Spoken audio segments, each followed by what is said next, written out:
Bonjour à tous, je m'appelle Nicolas Durand, responsable pédagogique en mathématiques pour Numéro 1 Scolarité. Dans la vidéo d'aujourd'hui, nous allons voir ensemble comment écrire facilement un grand nombre sans se tromper dans les unités, les centaines et les milliers. Pour ce faire, nous allons utiliser l'atelier des nombres qui a été conçu par les équipes pédagogiques de Numéro 1 Scolarité et que vous pouvez précommander depuis notre site internet www.numero1-scolarité.fr dans la rubrique Ressources pédagogiques. En plus de l'atelier des nombres, nous allons aussi utiliser des cartes symboles Montessori, téléchargeables depuis notre site internet, dont le lien se trouve en description de la vidéo. Avant toute chose, lorsqu'on se retrouve face à un grand nombre, il faut savoir repérer les différentes classes. Avec l'atelier des nombres, vous pouvez ainsi voir les différentes classes, avec la classe des unités simples, qui contient 3 chiffres, les unités, les dizaines et les centaines, la classe des milliers, qui contient les unités de mille, les dizaines de mille et les centaines de mille, la classe des millions, qui contient les unités de millions, les dizaines de millions et les centaines de millions, et puis enfin la classe des milliards qui contient les unités de milliards, les dizaines de milliards et les centaines de milliards. Pour l'étape suivante, nous allons demander à l'élève de décomposer le nombre 1 542 763 en fonction de la position de chaque chiffre dans le nombre. Lors de cet exercice, l'élève devra répondre aux questions posées en utilisant les cartes symboles. Quel est le chiffre des millions dans 1 542 763 ? Est-ce le 2, le 5, le 1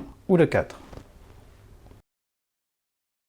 La bonne réponse est le 1. Quel est le chiffre des centaines de milliers ? Est-ce le 4, le 7, le 5 ou le 3 ? La bonne réponse est le 5. Quel est le chiffre des dizaines de milliers ? Est-ce 3, le 7, le 4 ou le 2 ? La bonne réponse est le 4. Quel est le chiffre des milliers ? Est-ce le 3, 7, 2 ou le 4 ? La bonne réponse est le 2. Quel est le chiffre des centaines ? Est-ce 7, le 4, le 6 ou le 5 ? La bonne réponse est le 7. Quel est le chiffre des dizaines ? Est-ce le 2, le 5, le 6 ou le 4 ?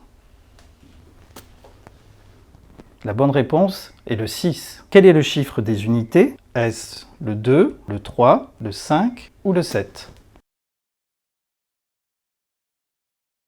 La bonne réponse est le 3. Nous allons demander à l'élève de décomposer le nombre 1 542 763, qui est écrit en lettres, en lui demandant d'abord de l'écrire en chiffres à l'aide de l'atelier des nombres. L'élève placera chaque chiffre du nombre sur la bonne classe, en faisant attention aux colonnes des unités, des dizaines et des centaines. Pour réaliser cet exercice, l'élève peut soit utiliser un feutre, soit céder des cartes symboles. Une fois les différents chiffres retrouvés, l'élève peut visualiser la décomposition du nombre grâce à l'atelier des nombres et les cartes symboles, en plaçant le million au niveau des unités de millions, les 5 centaines de milliers, les 4 dizaines de mille, les 2 unités de mille, puis les 7 centaines, les 6 dizaines et enfin les 3 unités. Pour finir, demandez à l'élève de recomposer le nombre en superposant les cartes symboles comme ceci, afin d'obtenir notre nombre 1 542 763.